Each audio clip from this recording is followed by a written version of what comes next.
வணக்கம் சொந்தங்களே, அன்னைஸ் கிச்சனிலிருந்து உங்கள் சசிரேகா சுந்தர். இன்றைக்கி பார்த்தீங்கன்னாக்கா ஒரு சேமியா கிச்சடி செஞ்சு காட்ட போகிறேன் உங்களுக்கு. இது வந்து கோதுமையில் செஞ்ச சேமியா. இது 200 கிராம் எடுத்து வச்சுருக்கிறேன். ஒரு மீடியம் சைஸ் தக்காளி பழம் சின்னதாக கட் பண்ணி வச்சுருக்கேன். ஒரு மீடியம் சைஸ் வெங்காயம் கட் பண்ணி வச்சுருக்கேன். 2 பச்சை மிளகாய் கட் பண்ணி வச்சுருக்கேன்.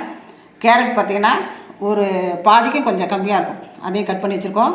ஒரு கைப்பிடி பச்சை பட்டாணி வேக வச்சு வச்சுருக்கேன். ஒரு விசில் கொடுத்து வேக வச்சு வச்சுருக்கேன். இது பார்த்திங்கன்னா நைட்டே ஊற வச்சுது. நைட்டு ஊற வச்சு இப்போ காலையில் ஒரு விசில் கொடுத்து எடுத்து வச்சுருக்கேன்.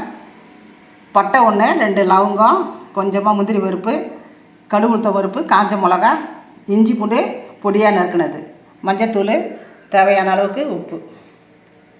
எப்படி செய்யுதுன்னு பார்க்கலாம் வாங்க. அடுப்பத்தை வச்சாச்சு. அதுக்கு மேலே நம்ம பாத்திரம் வச்சுட்டோம். இப்போ பார்த்திங்கன்னா சேமியா ஏற்கனவே இது வறுத்த சேமியா தான், இருந்தாலும் வந்து கொஞ்சமாக நெய் ஊற்றி நான் வறுத்து எடுத்துக்கிறேன். டேஸ்ட் ரொம்ப நல்லாயிருக்கும். அப்போ தான் இந்த கிச்சடிக்கு பார்த்திங்கன்னா இது ஒரு பட்டு எடுத்துட்டோன்னா நல்லாயிருக்கும். நெய் பார்த்திங்கன்னா கொஞ்சம் காஞ்சிட்டு இந்த 200 கிராம் சேமியாவை நம்ம வறுத்து எடுத்துக்கிறோம்.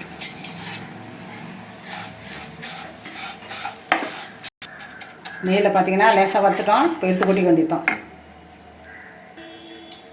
இப்போ 2 ஸ்பூன் பார்த்திங்கன்னா எண்ணெய் ஊற்றிக்கலாம். 1 ஸ்பூன் நெய் ஊற்றிக்கலாம்.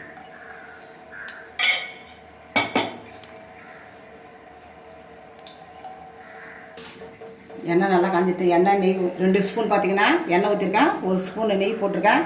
நெய்யிலே செஞ்சோன்னா தகட்டிடும். அதனால் எண்ணெய் நெய் சேர்ந்து தான் செய்யணும் இந்த கிச்சடியை. அதில் கடுகு உளுத்தம் காஞ்ச மிளகா போட்டாச்சு.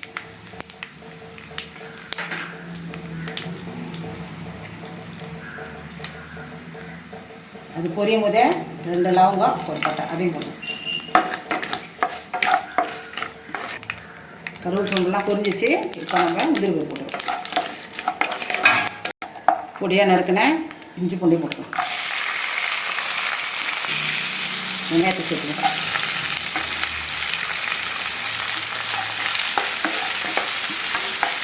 இப்போ பச்சை மிளகாய் சேர்த்துக்கலாம்.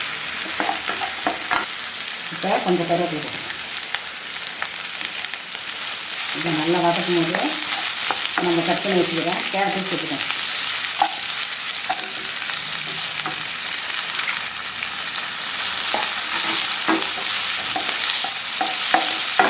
இந்த எண்ணெயில் தான் பார்த்திங்கன்னா இந்த வெங்காயம், கேரட்டு, பச்சை மிளகாய் எல்லாம் இதுதான் நல்லா வதங்கணும். ஏன்னா சேமியா கொஞ்சம் நேரத்தில் வெந்துடும்.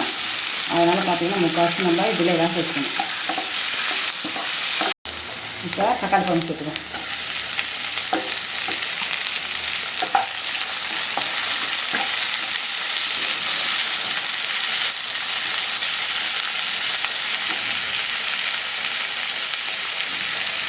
பாதி உப்பு பார்த்திங்கன்னா இப்போ போட்டுக்கோம்.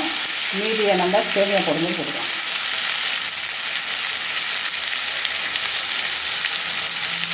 கொஞ்சமாக மஞ்சத்தூள்,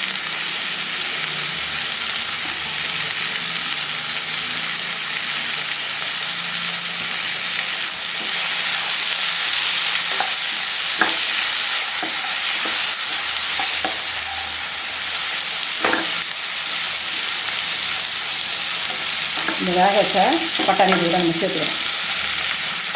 இதே பச்சை பட்டாணியாக இருந்தால் நம்ம வெஜிடபிள் கடையில் கிடைக்கல, காய்கறி கடையில் கிடைக்கும் போது பார்த்தீங்கன்னாக்கா அதை அப்படியே நம்ம விரிச்சுட்டு பச்சையாக சேர்த்துக்கலாம். இது வந்து காஞ்ச பட்டாணி. இது பார்த்தீங்கன்னாக்க மளிகைக்கல்ல வாங்கினது. அதனால் நைட்டே நான் ஊற வச்சு ஒரு விசில் கொடுத்து எடுத்து வச்சுக்கிறது. இப்போ தண்ணி ஊற்றிக்கலாம். இது பார்த்தீங்கன்னாக்கா 300 ml. இது 200 கிராம் சேமியாவுக்கு 300 ml தண்ணி ஊற்றிருக்கேன்.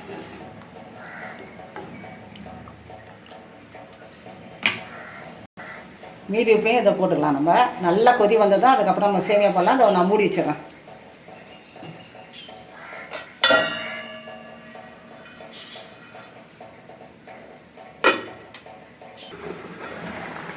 நல்லா கொதி வந்துட்டு இப்போ நம்ம சேமியா போட்டுக்கணும்.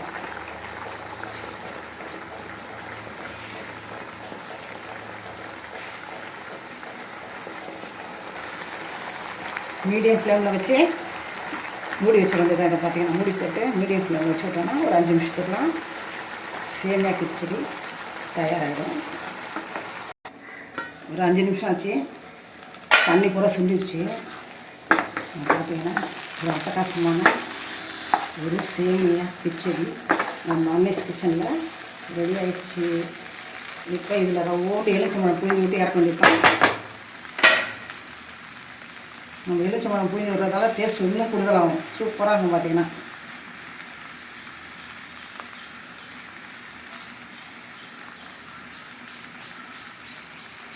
சும்மா ஒரே ஒரு கிண்டு அவ்வளோதான். எலுமிச்சம்பழம் புழிஞ்சு விடுறதால நம்ம ஒரு கிண்டு கிண்டி இதை இறக்க வேண்டியிருக்கோம்.